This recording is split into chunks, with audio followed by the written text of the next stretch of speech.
раиси шаҳри Исфара Баҳоваддин Баҳодурзода бо баргузорсозии як маҳфили ҷашнӣ кормандони воситаҳои ахбори омма ва собиқадорони соҳаро нек қадршиносӣ намуд. Нахуст шаҳрдори Исфара ба ифтихори санаи муҳими таърихиву фарҳангӣ 111-умин солгарди рӯзи нашри нахустин рӯзномаи тоҷикӣ Бухорои Шариф ва ҳам иди касбии рӯзноманигорон, аҳли қалам ва кулли алоқамандони матбуотро таҳният кард. Мавсуф бо зикри нақшу мақоми воситаҳои ахбори омма аз ҷумла матбуот ҳамчун яке аз рукнҳои асосӣ, муҳимтарин ва пешбарандаи ҷомеа, инчунин дар сатҳи давлатӣ таҷлил намудани рӯзи матбуоти тоҷик ба тасвиб расидани амри президенти ҷумҳурии Тоҷикистон оиди ташкил ва баргузор намудани нишастҳои матбуотӣ ва фармони президенти мамлакат дар бораи вокуниши шахсони мансабдор ба маводи танқидӣ ва таҳлилии воситаҳои ахбори оммаро нишони таваҷҷӯҳи хоси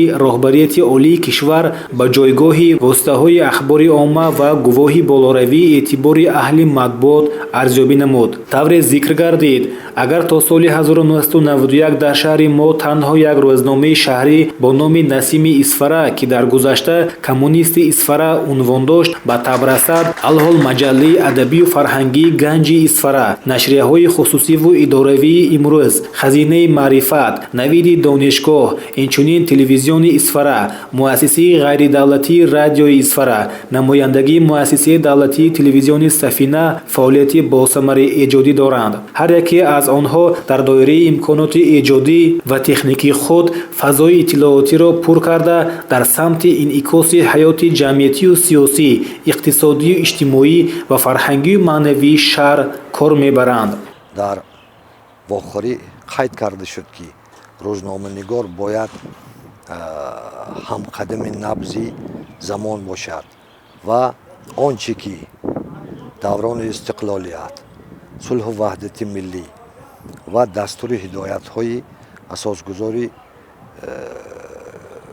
сулҳу ваҳдати миллӣ, пешвои миллат, президенти ҷумҳурии Тоҷикистон Эмомалӣ Раҳмон гуфтаанд, илқо кардаанд, онро сармашқи кори худ карда, ғояҳои созандагӣ, ободкорӣ ва қаҳрамонию фидокориро пеш аз ҳама дар байни ҷомеа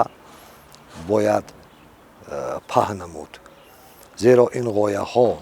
намегузоранд, ки дар ҷомеа ба падидаҳои ифротгароӣ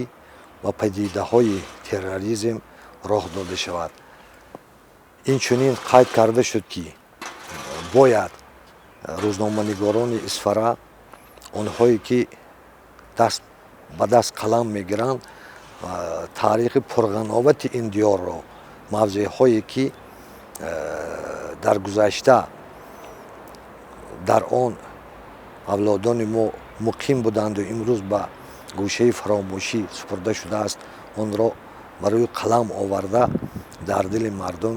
ҳисси ватандӯстӣ бедор кунанд. Минбаъд дар фазои озоду самимона суҳбат бо рӯзноманигорон сурат гирифт. Дар ҷарони он аҳли қалам дар баробари изҳори сипос ва самимият ба роҳбарияти шаҳр вобаста ба самтҳои рушди журналистика, нақши он дар ҷомеа ва дигар масъалаҳои вобаста ба васоити ахбори умум андешҳояшонро баён доштанд. Раиси шаҳр Баҳоваддин Баҳодурзода дар баробари омодагии хеш ва мақомоти иҷроии ҳокимияти давлатии шаҳри Исфара оид ба дастгирии мунтазами журналистон ва идеяҳои созандаӣ ба нафъи миллату давлат равона карда шуда, дархост ба амал овард, то журналистон ҳамеша баҳри иҷрои рисолати касбии худ собитқадам ва арҷгузории анъанаҳои наҷиб ва давомдиҳандаи фаъолияти журналистикаи созанда бошанд. ҷамъомаде ки бахшида ба иди матбуоти тоҷик баргузор гардид, хеле самимӣ, кушод, ошкоро баргузор гардид. раиси шаҳр бисёр аз муваффақиятҳои қаламкашони Исфара ёдоварӣ карданд, қадршиносӣ карданд ва дар баробари ин баъзе фикру мулоҳизаҳоро оиди боз ҳам ҷолибтару пешрафти کاری قلمکشان اسفره ابراز عقیده نمودند که ما را این صحبت آشکارا نهایت خوش آمد. از جمله قید کرده شد که در موضوعهای خودشناسی ملی، در موضوع وطن و وطنداری، در موضوع ابدی گرداندن خاطره قهرمان‌های جانثار فرزندان برومند اسفره بسیار موادهای جالب نوشته شد و باز هم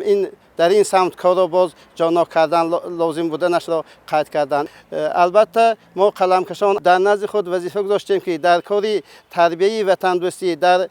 تربیه وطن دوستی اهل دیار، در تربیه مهنت دوستی، آبادانی، گلگل شکوفانی تاجیکستان صاحب استقلال عزیز موادهای جالب نوشته اهل دیار را در این سمت راهنمایی نمودن خدمت نموده باشیم.